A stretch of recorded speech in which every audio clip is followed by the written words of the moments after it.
మరణించిన వారున్నారు. మరణమును చూసి భయపడుతున్న వారున్నారు. వ్యాధిని చూసి భయపడుతున్న వారున్నారు. వ్యాధి మనుషులను భయపెట్టిస్తుంది. మరణము మనుషుల మీద తాండవమాడుతుంది. అయితే నా ప్రభువు ఆ మరణాన్ని జయించాడు. ఆ మరణమునకు ఎదురుంగా వెళ్ళాడు. ఆయన ముందు ఏది నిలబడలేదు. యేసు ప్రభువారు ఉన్నప్పుడు ఒక్కడు కూడా చనిపోలే. ఎక్కడ చనిపోయినా ప్రభువే లేపాడు. కాకపోతే చూడండి, బైబిల్‌లో ఉంటది. లాజర్ గారు చనిపోయినప్పుడు దేవుడెళ్ళి 4 రోజులు అవుతది పాతిపెట్టబడి, సమాధి చేయబడి, చనిపోయి పురుగులు పడుతూ కంపు వాసన కొడుతున్న బాడీని దేవుడు లేపాడు. యేసుక్రీస్తు ప్రభువారు మానవునిగా భూమి మీద సేవ చేసినప్పుడు ఒక్కడు చనిపోలే. ఆయన ముందు మరణము నిలబడలేకపోయింది. ఆయన ఉన్నప్పుడు ఏ కుటుంబములో కన్నీరు రాకుండా ప్రభువారు కాపాడారు. యాయిరు కుమార్తెను లేపాడు. పేతురు అత్తను లేపాడు. పాపులను క్షమించాడు. రాళ్లతో కొట్టి చంపాలి అన్నటువంటి ధర్మశాస్త్రమునకు ఒక స్త్రీ పట్టబడితే ఆ స్త్రీని కూడా దేవుడు క్షమించాడు. ఇదిగో భయంకరమైన స్థితిలో పాపమున్న వారిని క్షమించాడు.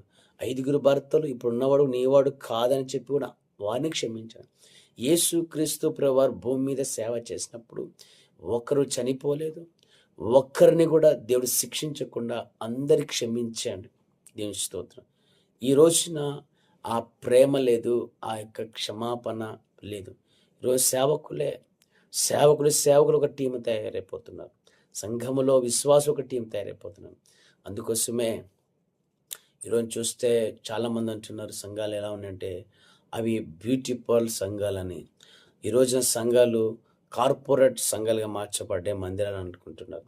ఎందుకంటే మందిరంలో కూడా సంఘంలో కూడా ధనం ఉన్నవారు ఒక బ్యాచ్, తెల్లగా ఉన్నవారు ఒక బ్యాచ్, కొత్త డ్రెస్సులు రోజు కలర్ వేసుకొని తిరిగే వాళ్ళు ఒక బ్యాచ్, పేద విశ్వాసులు ఒక బ్యాచ్. ఇట్లా ఉంటే దాని సంఘము అన్నారు, సైతాను అంటారు. సైతాను సొమ్ము కలిగి ధనాపేక్ష కలిగి సేవకు తిరిగినంత వరకు సంఘంలో ఐక్యత ఉండదు. సంఘంలో ఐక్యత, సంఘాలలో ఐక్యత ప్రభు కలగజేయనట్లుగా అందరూ ప్రార్థించండి. అందరూ ప్రార్థిస్తే ప్రభు ఖచ్చితంగా తప్పక సహాయం చేయవారే ఉన్నారు.